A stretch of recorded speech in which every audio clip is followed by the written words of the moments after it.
Hello बच्चों, आज का वीडियो बहुत इंपॉर्टेंट है। आज हम डिस्कस करने वाले हैं 2026 का सैम्पल पेपर जो कि सीबीएसई ने अपनी वेबसाइट पर शेयर किया। ये बहुत इंपॉर्टेंट इसलिए हो जाता है क्योंकि इसमें जो क्वेश्चन दिए गए हैं वो क्वेश्चन बार बार रिपीट होते हैं, और अगर ये सैम्पल पेपर हमने सॉल्व कर लिया तो आपका पास होना तो पक्का है। तो चलो बिना किसी देरी के इसको सॉल्व करते हैं। सबसे पहला पार्ट है हिस्ट्री का 20 मार्क्स के लिए। पहला क्वेश्चन है मैच द फॉलोइंग। जब भी ऐसे क्वेश्चन आते हैं तो उनमें हमें ये देखना है कि पहला वो कौन सा सही ऑप्शन है जो हमें मालूम है। तो पहला ऑप्शन है बच्चे फ्रेडरिक शोरियो। राइट आंसर है फ्रेंच आर्टिस्ट। तो ए के साथ 4 कहाँ पर मैच हो रहा है? तो ए के साथ 4 मैच हो रहा है सिर्फ 2 ऑप्शन में, फर्स्ट एंड फोर्थ। बी देखते हैं statue of liberty. Right answer है टॉर्च ऑफ एनलाइटमेंट। तो बी के साथ 1 कहाँ पर मैच हो रहा है? दोनों में ही मैच हो रहा है। ओके, देन सी देखते हैं foreground in front of the statue of liberty. तो स्टैच्यू ऑफ लिबर्टी का जो फोरग्राउंड है वहाँ पर आप देखेंगे कि जो पुराना जो सिस्टम था जैसे कि मोनार्की, उसके टूटे हुए चिन्ह हमें देखने को मिलते हैं। तो राइट आंसर है shattered remains of absolutist institution. और सी का 2 आंसर हमें मिलता है फर्स्ट ऑप्शन में। अब हमें फोर्थ ऑप्शन को पढ़ने की भी ज़रूरत नहीं है, हमारा राइट आंसर हो जाता है ऑप्शन 1। यही है हमारा answer. Next, identify and name the leader shown in the picture given below. बिना किसी डाउट के बच्चों आंसर है हमारा बी, बाल गंगाधर तिलक जी हैं ये। नेक्स्ट क्वेश्चन लिखा हुआ है the following question is for visually impaired candidates. तो ये अगर आप नॉर्मल हैं, आपको देखने में कोई प्रॉब्लम नहीं है, तो ये क्वेश्चन आपके लिए है नहीं बच्चों, इसीलिए इसको सॉल्व आपको नहीं करना है। फिलहाल आपकी नॉलेज के लिए शेयर कर देते हैं कि राइट आंसर क्या है। Which one option from the following is the appropriate reason for the formation of Swaraj party? तो answer is B, to return to council politics. Question number 3, thousands of people fled Europe for America in 19th century. 19th century में बहुत सारे लोग Europe से America गए, तो आखिर क्यों गए? There are so many options but we need to choose right one.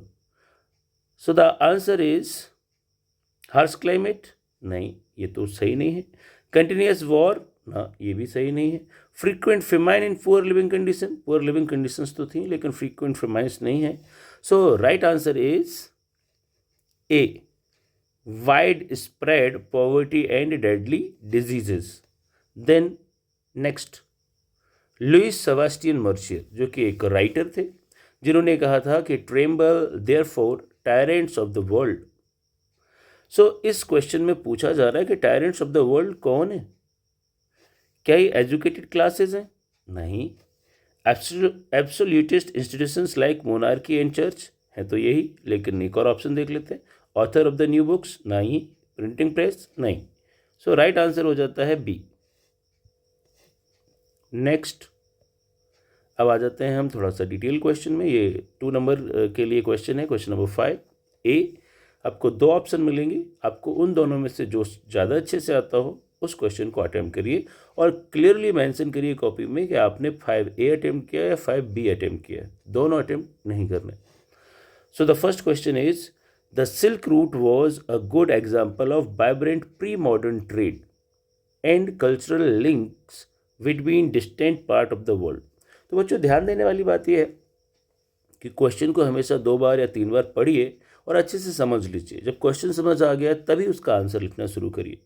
तो ये बोल रहे हैं कि जो सिल्क रूट है वो एक गुड एग्जाम्पल है कि vibrant pre modern trade, pre modern means modern time के पहले एक बहुत ही ज़बरदस्त ट्रेड होता था यहाँ से, साथ ही साथ कल्चरल लिंकेज भी थे, यानी कि कल्चर का एक्सचेंज भी हुआ करता था।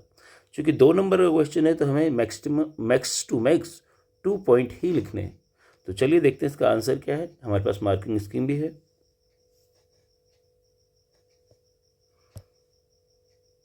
जी, यहाँ पर 3 पॉइंट दिए गए हैं, आपको ये 2 याद कर सकते हैं। First, Chinese pottery.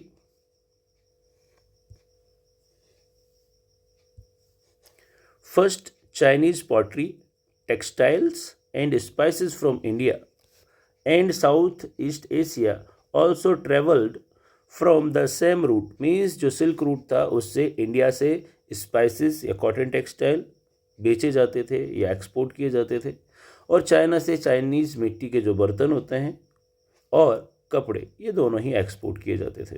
तो पहला तो ये हो गया कि जो चीज़ें थी वो खरीदी बेची जाती थी। दूसरा, इसके रिटर्न में जो लोग हमसे ये चीज़ें खरीदने आते थे वो उस समय जो गोल्ड और सिल्वर के कॉइन थे उनमें पेमेंट करते थे। So we got in return gold and silver from Europe. Second point, trade and cultural exchange went hand in hand.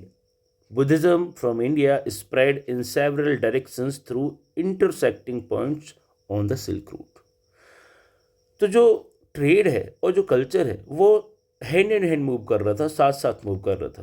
कि जब व्यापारी आते थे हमारे देश में तो वो अपने साथ अपनी लैंग्वेज भी लेकर के आते थे, उनका पहनावा लेकर के आते थे, उनका रिलीजन लेकर के आते थे। तो इस तरीके से ये कल्चरल एक्सचेंज भी साथ साथ चल रहा था। बुद्धिज़्म का ओरिजिन इंडिया में हुआ और इंडिया से वो दूसरे देशों तक पहुंचा इन्हीं व्यापारियों के द्वारा, इन्हीं सिल्क रूट से। थर्ड पॉइंट, अब ऐसा नहीं हुआ कि इंडिया से बुद्धिज़्म दूसरे देशों में पहुंचा और दूसरे देशों से हमारे देश में कुछ नहीं आया, हमारे देश में भी आया। जैसे कि क्रिश्चियन मिशनरीज भी इसी रास्ते से आए और जो क्रिश्चियनिटी है वो इंडिया या एशिया पहुंची। मुस्लिम प्रीचर्स यानी मुसलमान धर्म को प्रचार करने वाले जो लोग हैं उनको प्रीचर कहेंगे। तो मुस्लिम धर्म के जो प्रचारक थे वो भी इसी रास्ते से इंडिया या फिर बाकी की जगहों पर पहुंचे। So this is the answer. I hope आप आंसर दे पाएंगे। अगला क्वेश्चन, ऑप्शन बी भी देख लेते हैं। Sometimes the new crops could make the difference between life and death. ये एक स्टेटमेंट बेस्ड क्वेश्चन है और उस स्टेटमेंट को हमें जस्टिफाई करना है कि ये सच है। तो कैसे सच है उसके लिए हमें कुछ एग्जाम्पल लेने पड़ेंगे। ये क्वेश्चन 2 मार्क्स का है, so we will take 2 examples.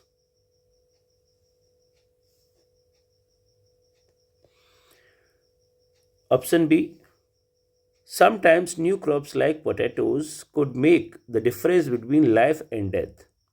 तो जब अमेरिका की खोज कर ली गई कोलंबस के द्वारा, तो अमेरिका में पाए जाने वाले जो फूड आइटम थे जो दुनिया में बाकी जगह अभी नहीं थे, वो इंट्रोड्यूस हो गए बाकी देशों में भी, यूरोप में भी, एशिया में भी। उनमें से एक था पोटैटो, आलू। तो आलू पहुंचने से लोगों को बहुत खुशी हुई। एक कंप्लीट फूड था, कुछ और की ज़रूरत नहीं थी, आलू को खा करके पेट भर सकते थे। और यूरोप में उस समय काफ़ी गरीबी थी और आलू चूँकि सस्ता था तो गरीब लोग भी इसको ख़रीद करके खा सकते थे और एक हेल्दी लाइफ जी सकते थे।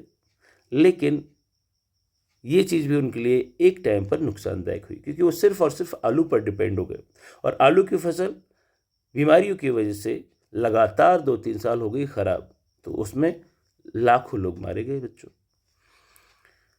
सो it was with the introduction of humble potato Europe's poor began to eat well, eat better and live longer. तो अच्छे से खाने लगे, लंबा समय जीने लगे। But in Ireland's poor peasant become so dependent on potatoes then that when the potato crop was destroyed by disease in mid-1840s, hundreds of thousands of peasants died of starvation. तो आयरलैंड के लोग, चूँकि खास करके गरीबों की बात करें, तो आलू पर बहुत ज़्यादा डिपेंड हो गए और कोई फसल नहीं थी उनके पास, चावल या गेहूँ नहीं था। तो इसलिए जब आलू की फसल खराब हुई तो हज़ारों लोगों को भूख की वजह से मरना पड़ा। नेक्स्ट क्वेश्चन,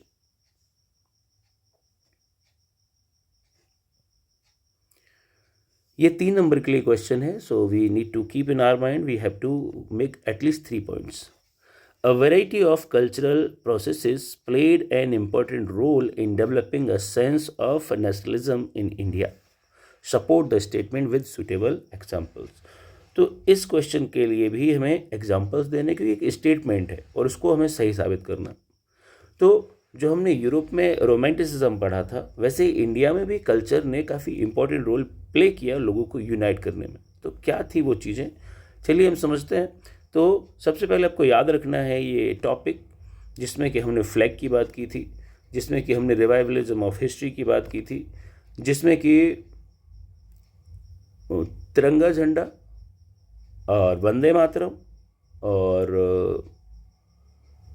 जैसे कि आनंद मठ, जैसे कि कलेक्शन ऑफ फोकलोर्स यानी कि लोक कहानियाँ, इन सभी को हमें यहाँ पर आंसर में लिख देना है। तो देख लेते हैं क्या आंसर है जी। सबसे पहले है फिगर और इमेज। तो किसकी फिगर और इमेज? भारत माता की जो इमेज क्रिएट की गई थी उसने हम लोगों को यूनाइट किया। थोड़ा सा पढ़ते हैं। India came to be visually associated with the image of Bharat Mata. This image was created by Bankim Chandra Chattopadhyay. तो ये इमेज क्रिएट की गई थी सिर्फ शब्दों में, पेंटिंग नहीं बनाई गई थी। उन्होंने लिखा कि भारत माता आखिर कैसी है, ऐसा इमेजिन किया। फिर उस डिस्क्रिप्शन पर या कहिए कि उसी से इंस्पायर होकर के इनकी पेंटिंग भी बनाई गई। इनकी पेंटिंग बनाई गई थी अवानिंद्रनाथ टैगोर के द्वारा। यहाँ सीबीएसई ने गलती की है, गलत प्रिंट है, यहाँ पर रविंद्रनाथ टैगोर लिखा है। तो सही जो जवाब है या सही जो आंसर है बच्चों वो है अवानिंद्रनाथ Tagore, अवानिंद्रनाथ।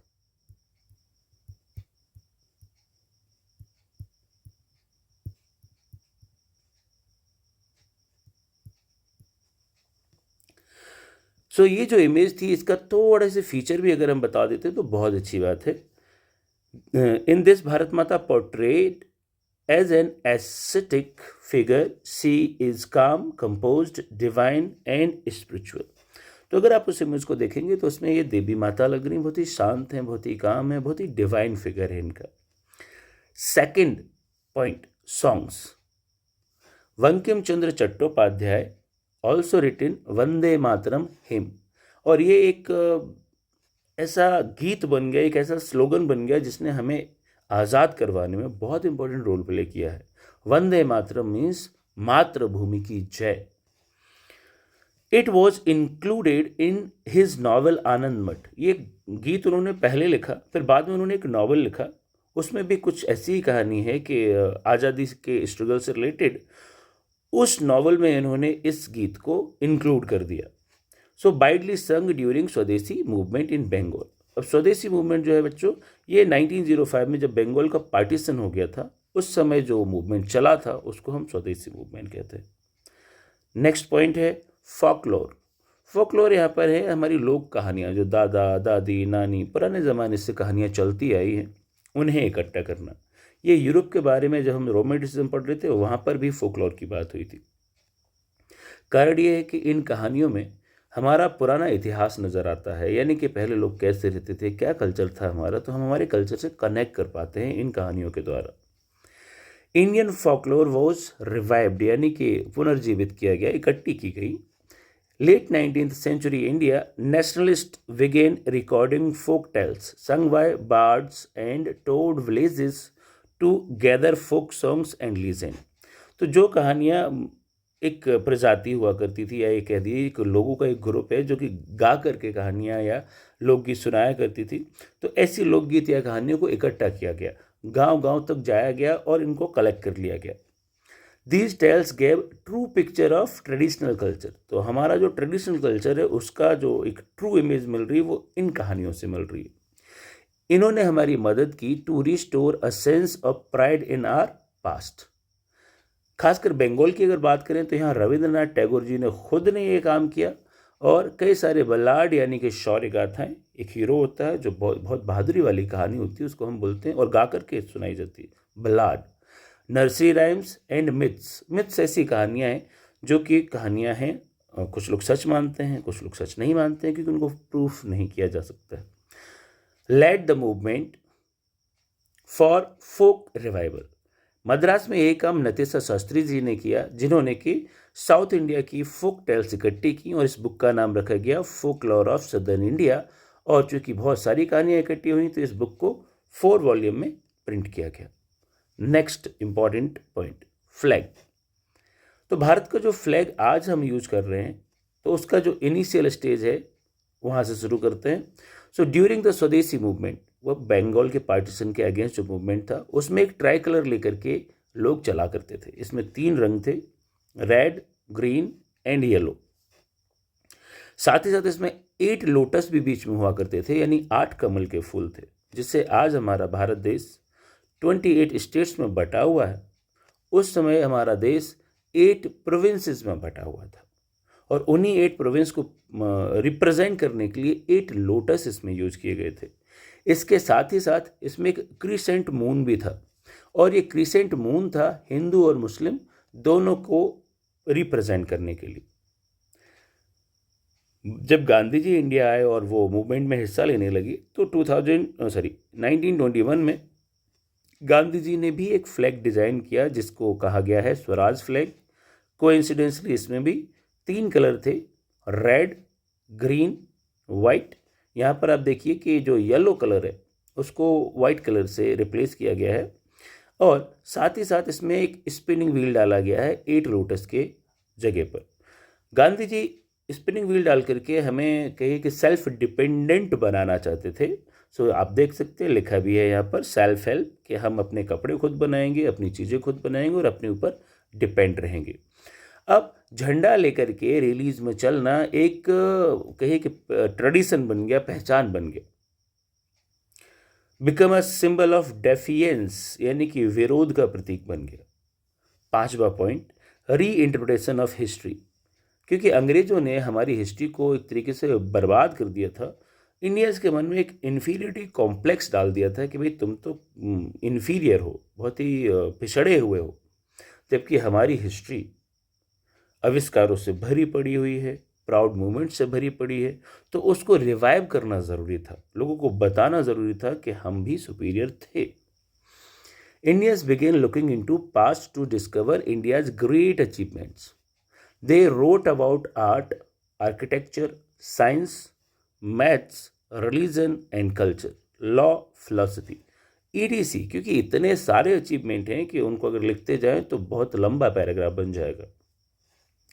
So Indians were asked to take pride in India's great achievement in the past and struggle to change the miserable conditions of Indians of life under British rule.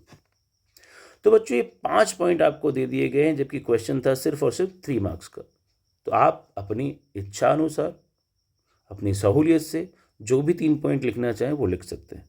और अगर आप एक्स्ट्रा कॉशियस हैं, आपको कहीं भी डाउट है कि आपका कोई एक पॉइंट गलत हो सकता है, तो 3 की जगह आप 4 पॉइंट लिख दीजिए, ताकि कोई गलती भी हो तो वो रिकवर हो जाए और आपको फुल मार्क्स मिले।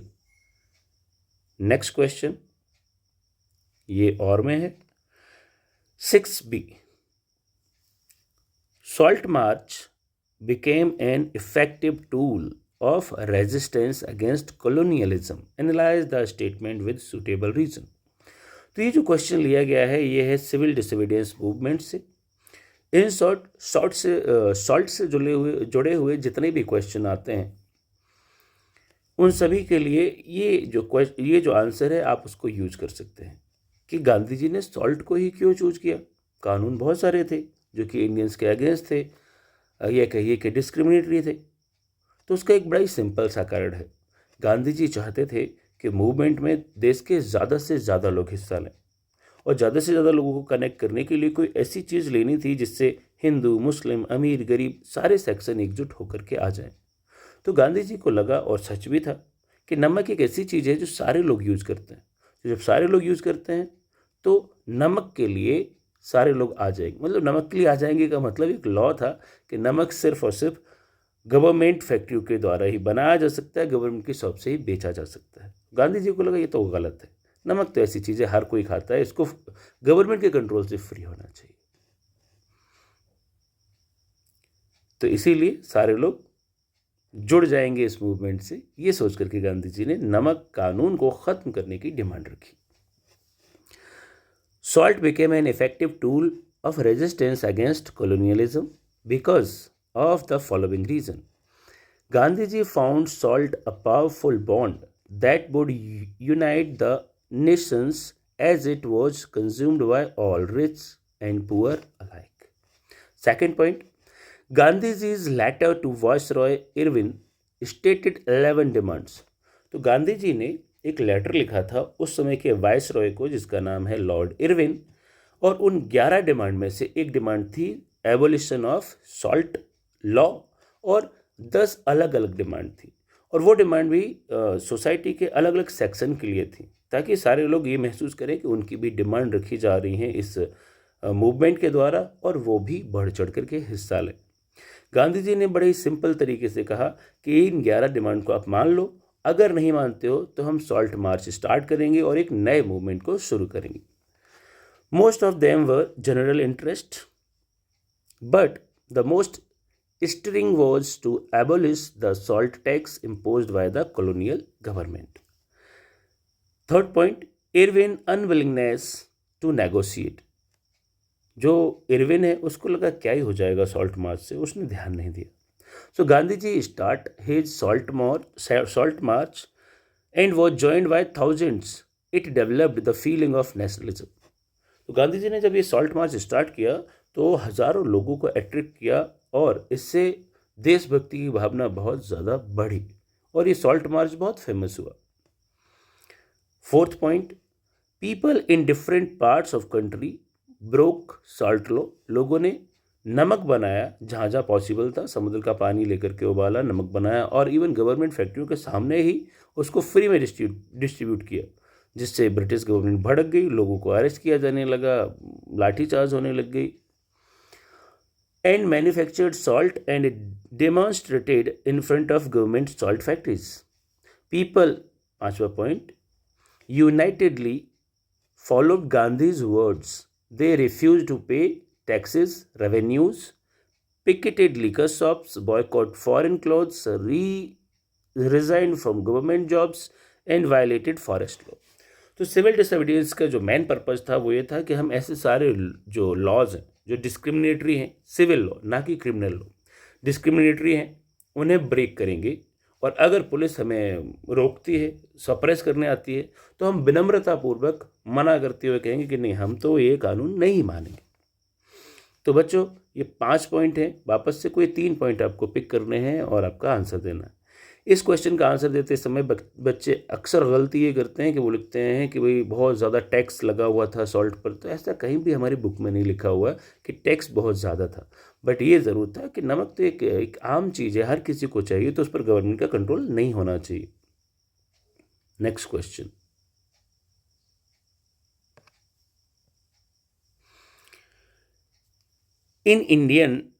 in Britain, the formation of the nation state was not the result of sudden upheaval or a revolution, but was the result of a long drawn out process.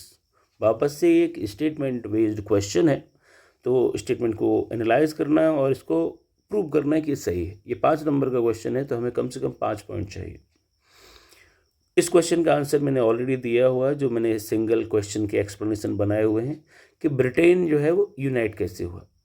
तो बहुत ही simple सी बात है. Britain में कोई ऐसा बहुत popular revolt नहीं हुआ जिसमें आम जनता इकट्ठी हुई हो और उन्होंने एक नेशन स्टेट बनाने के लिए डिमांड रखी हो.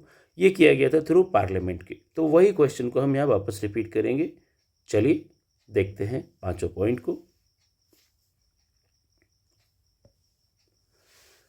In Britain, the formation of nation state was not the result of sudden upheaval or revolution. The primary identity of people who inhabited the British Isles were ethnic ones, such as English, Wales, Scot and Irish. यानी कि जो Britain islands पर जो लोग रहा करते थे, वो शुरुआत में उनको ऐसे ब्रिटिश नहीं कहा जाता था, वो इंग्लिश, वेल्स या स्कॉटिश कहे जाते थे.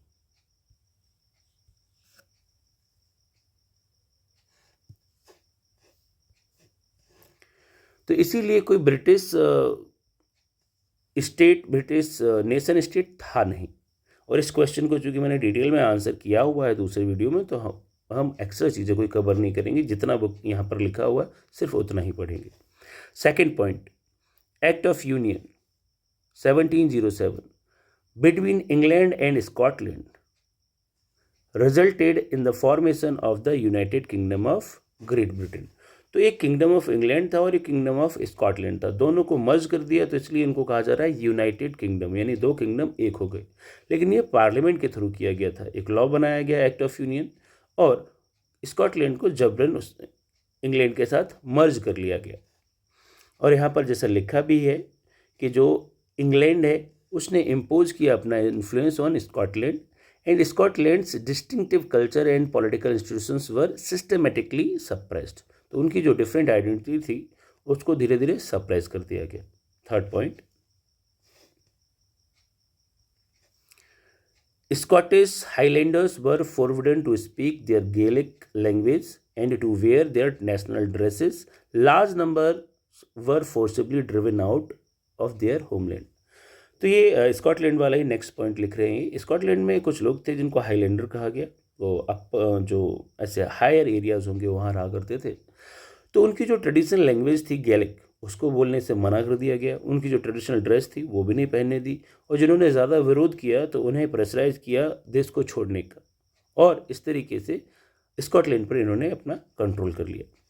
Fourth point, the English help the Protestants of Ireland to establish their dominance over a largely Catholic country. अब बढ़ते हैं हम आयरलैंड की ओर। आयरलैंड में उस समय क्रिश्चियनिटी के दो सेक्ट रहा करते थे, एक है कैथोलिक और एक है प्रोटेस्टेंट्स। तो जो प्रोटेस्टेंट्स थे वो कम थे, कैथोलिक ज़्यादा थे। जो ब्रिटेन है उन्होंने प्रोटेस्टेंट्स की हेल्प की, और जो मेजॉरिटी में लोग थे कैथोलिक, उनको धीरे धीरे सप्रेस किया गया। तो अब बात यह है कि इन्होंने भी विरोध किया, आयरलैंड ने भी विरोध किया, लेकिन ज़बरदस्ती इनको इंग्लैंड में शामिल कर लिया गया। जो यूनाइटेड किंगडम इन्होंने बनाया था उसी में मर्ज कर लिया गया 1801 में। सो द सिंबल ऑफ, उसके बाद हुआ क्या बच्चे कि जो इंग्लैंड की जो चीज़ें थी जैसे कि लैंग्वेज या उनका फ्लैग या फिर उनका नेशनल एंथम, ये सभी के ऊपर इम्पोज कर दिया गया। So the symbol of new Britain, the British flag, the national anthem, the English language were actively promoted, and the older nations survived only as subordinate partner in this union. तो जो Scotland और Ireland है वो सिर्फ subordinate बन करके रह गए। इसी का और क्वेश्चन देख लेते हैं। The treaty of Vienna was drawn in 1815 with the object of undoing most of the changes that had come about in Europe during Napoleonic wars. वापस से एक स्टेटमेंट बेस्ड क्वेश्चन आ गया, और इसमें बहुत ही सिंपल सी बात है। अगर एक पॉइंट को हम पकड़ें तो ये बोल रहे हैं कि ट्रीटी ऑफ जो वियना है उसके आप फीचर्स बताइए, प्रोविजंस क्या थे ये बताइए। तो बिना किसी देरी के शुरू करते हैं। ट्रीटी ऑफ वियना कब हुआ बच्चों?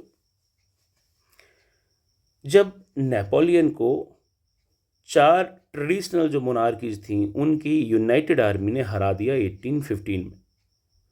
Austria, Prussia, Russia and England, या कहिए ब्रिटेन। तो जब इन्होंने नेपोलियन को हरा दिया, और नेपोलियन उस समय यूरोप के बहुत बड़े हिस्से को जीत चुका था, तो अब बात ये रही कि चलो मिल करके हिसाब कर लेते हैं कि किसको क्या हिस्सा मिलेगा, क्योंकि दे ऑल वर विनर्स। तो ये वियना नाम के शहर में हुई, जो कि ऑस्ट्रिया का एक शहर है, इसीलिए इसको ट्रीटी ऑफ वियना कहा जाता है।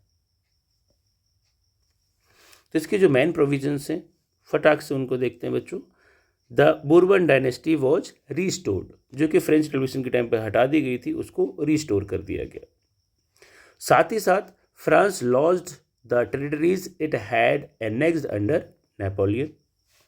The next A series of states were set up on the boundary of France. क्यों ऐसा किया गया? To prevent French expansion in future, ताकि फ्रांस वापस भविष्य में फिर से आगे ना बढ़ पाए। अगर बढ़ना चाहे तो बीच में इन्होंने नए स्टेट्स बना दिए, पहले उनसे लड़ाई लड़नी पड़ेगी। तो वो नए स्टेट्स कौन कौन से हैं अगर आपको याद हो जाता है तो याद कर सकते हो, वरना इतना ही पॉइंट लिखने पर भी आपको मार्क्स मिल जाएंगे। The kingdom of Netherland, which included Belgium, was set up in north. Genoa was added to Piedmont in south. Prussia was given important new territories on its western frontier, while Austria was given control of northern Italy. The German Confederation, जो कि Napoleon ने German culture वाले 39 states को जीता था, जो छोटे छोटे थे, उनका एक ग्रुप बना दिया गया था जिसको हम जर्मन कन्फेडरेशन कह रहे हैं। उसको इन्होंने कुछ भी नहीं किया, जैसा था वैसे ही छोड़ दिया, लेफ्ट अनटच्ड। ये एक पॉइंट बन जाता है। साथ ही साथ रसिया को कुछ हिस्से मिले, तो Russia was given part of Poland, while Prussia was given a portion of Saxony. Last point, ये सब किया गया इसलिए ताकि मोनार्कीज को रिस्टोर किया जा सके, जो कि नेपोलियन के द्वारा हटा दी गई थी, और एक नया कंजर्वेटिव ऑर्डर यूरोप में लाया जाए, यानी कि जो पुराने तरीके का सिस्टम चल रहा था उसी सिस्टम को वापस से रीस्टैब्लिश किया जाए। इस क्वेश्चन को भी मैंने अलग से कवर किया हुआ है, अगर आपको डिटेल में पढ़ना है तो वहाँ जा सकते हो। और यहाँ पॉइंट बहुत बड़े बड़े हैं, आप चाहें तो छोटे छोटे पॉइंट भी लिख सकते हैं, आपको फुल मार्क्स मिलेंगे।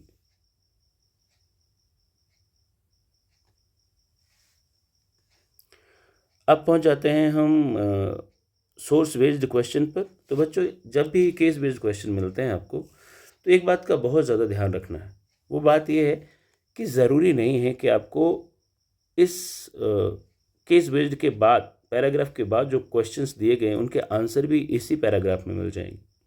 ये हिंदी या इंग्लिश के अनसीन पैसेज जैसा नहीं होता है। ये पैराग्राफ आपको बस याद दिलाने के लिए यहाँ पर दिया गया है कि आपका जो क्वेश्चन है वो किस पैराग्राफ से, या फिर ये कहिए कि किस टॉपिक से आने वाला, उस टॉपिक की याद ये दिला देता है। तो अच्छे से पढ़ें, कुछ आंसर इसमें हो सकते हैं, और अगर नहीं है तो अगर आपने बुक पढ़ी हुई है तो आप आंसर करेक्टली दे पाएंगे। साथ ही साथ आंसर देते समय ये ध्यान रखिए कि यहाँ पर 3 क्वेश्चन हैं, पहले 2 क्वेश्चन 1-1 मार्क्स के हैं, तो आपको एक एक पॉइंट उनके लिए लिखना है। 1 या 2 सेंटेंस लिख सकते हैं, या तो एक वर्ड लिख सकते हैं, जैसा रिक्वायरमेंट और आंसर है हमारा। लेकिन ये ना करें कि आप पूरा पैराग्राफ उसमें कॉपी करके लिखें, ये गलत तरीका होता है आंसर देने का। साथ ही साथ जो 2 नंबर का क्वेश्चन है उसमें कम से कम आपको 2 पॉइंट लिखने चाहिए। तो सबसे पहले पढ़ लेते हैं ज़रा ये पैराग्राफ क्या है। वाई न्यूज़पेपर, ये प्रिंट कल्चर से लिया गया है। कृष्णा जी त्रियंबक Ranade, inhabitant of Pune, intends to publish a newspaper in the Marathi language, with a view of affording useful information on every topic of local interest. It will be open for free discussion on subjects of general unity, scientific investigation, and the speculations connected with the antiquities, statics, curiosities, history, and geography of the country, and of the Deccan especially. The patronage and support of all interested in the diffusion of knowledge and welfare of the people is earnestly solicited. The task of the native newspapers and political associations is identical to the role of the opposition in the House of Commons in Parliament in England. That is to critically examine government policy to suggest improvements by removing those parts that will not be to the benefit of the people, and also by ensuring speedy implementation. These associations ought to carefully study the particular issues, gather diverse relevant information on the nation as well as on what are the possible and desirable improvements, and this will surely earn it considerable influence. तो अगर आपने पूरी book पढ़ी हुई है तो इस paragraph को पढ़ करके एक चीज़ आप समझ चुके होंगे कि जो हमारे टॉपिक थे, जो हमने डिस्कस किए हैं चैप्टर में, ये पैराग्राफ वहाँ से नहीं है, बल्कि जो एक्स्ट्रा इन्फॉर्मेशन दी रहती है बुक में वहाँ से। इसीलिए कई चीज़ें आपको हो सकता है समझ ना आ रही हों, पर कोई बात नहीं, क्वेश्चन पढ़ते हैं आपको समझ आ जाएगा कि क्या पूछा जा रहा है और क्या उसका आंसर यहाँ से दिया जा सकता है। पहला क्वेश्चन है, explain the main reason for publishing newspaper by Krishna ji. तो इसका आंसर इसी में दिया हुआ है, बताया गया है कि भाई क्यों ऐसा करना चाहते हैं, कि open to free discussion subject, and साथ ही साथ they can take some useful information, and we have answer sheet also, so it is better to take answer from here ji. पहला आंसर है, Krishna ji wanted to publish in significant information about societal development in the areas of politics, science and other field in order to inform the public. यानी कि ये local जो भी news हैं important topics पर, वो सारी इकट्ठी करना चाहते हैं और लोगों के सामने रखना चाहते हैं ताकि लोग अवेयर हो सके। Second question, how was the task of native newspaper and political association seen identical to the role of the opposition? तो न्यूज़पेपर में बेटा जो भी लिखा जा रहा था तो वो लिखा ही इसलिए जा रहा था ताकि लोगों को अवेयर किया जा सके। तो पॉलिटिकल एसोसिएशन या ये कहिए कि जो नेशनलिस्ट थे उन्हीं के द्वारा तो न्यूज़पेपर निकाले जा रहे थे। जैसे बाल गंगाधर तिलक जी 2 अखबार निकालते थे, एक केसरी और एक मराठा। तो ये जितने भी नेशनलिस्ट थे उस समय अखबारों के थ्रू अवेयरनेस लाते थे। तो ये दोनों ही चीज़ें कनेक्टेड हैं। आंसर देखते हैं।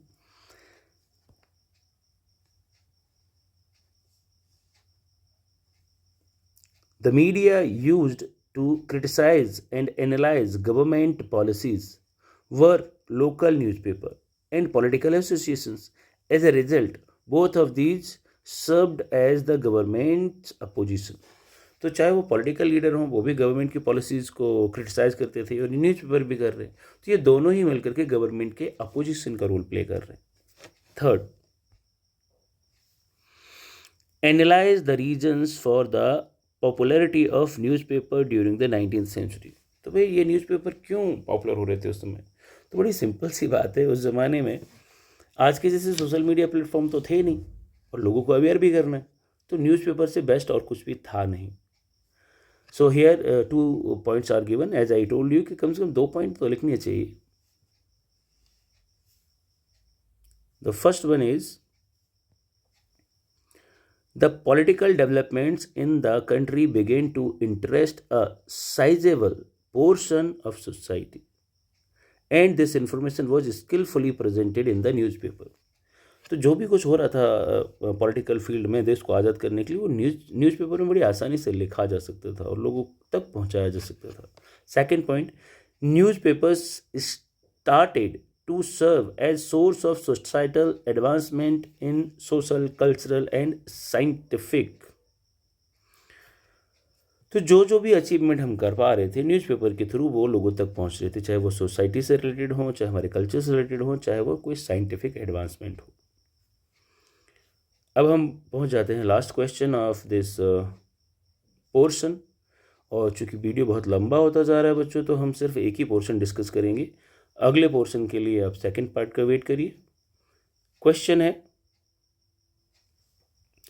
2 places A and B have been mark. तो आपको एक मैप मिलेगा, इंडिया का पॉलिटिकल मैप, जिस पर कि 2 पॉइंट ऑलरेडी मार्क किए हुए हैं।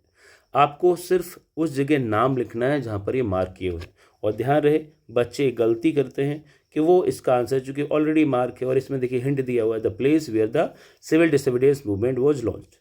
तो सिविल डिसोबीडियंस मूवमेंट लॉन्च कहाँ से किया गया था, ये आंसर देना। तो अब आपने आंसर दे दिया दांडी। तो दांडी का जो आंसर लिखा है आपने, वो कॉपी में ना लिख करके आपको मैप पर लिखना है, और मैप को लिखते समय आपको पेन यूज करना है, ना कि पेंसिल। दूसरा है, the city where Indian National Congress session was held in September 1920, Calcutta. तो इनके आंसर दिए हुए हैं मार्किंग स्कीम में, दोनों को देख लेते हैं एक बार।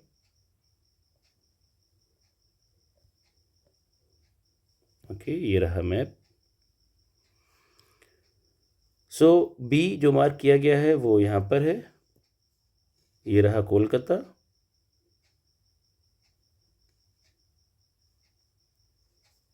और सिविल डिसोबीडियंस मूवमेंट्स जो शुरू हुआ है वो है दांडी, वो रहा यहाँ। जैसे आप देख रहे हैं यहाँ जिससे लिखा हुआ है, आपको भी ठीक वैसे ही करना। आई होप आपको ये वाला जो एक्सप्लेनेशन है पसंद आया होगा, समझ आया होगा। और एक क्वेश्चन पेपर बहुत इंपॉर्टेंट है, तो इसके लिए इसके जो बाकी के पार्ट आने वाले हैं उन्हें भी देखें। और अगर आपको वीडियो पसंद आ रहा है और ऐसे और वीडियो भी चाहते हैं तो प्लीज़ लाइक करिए, चैनल को सब्सक्राइब कर लीजिए और कमेंट करिए अगर आपको कुछ समझ नहीं आया तो मिलते हैं फिर। तब तक अपना ख्याल रखिए एंड कीप लर्निंग।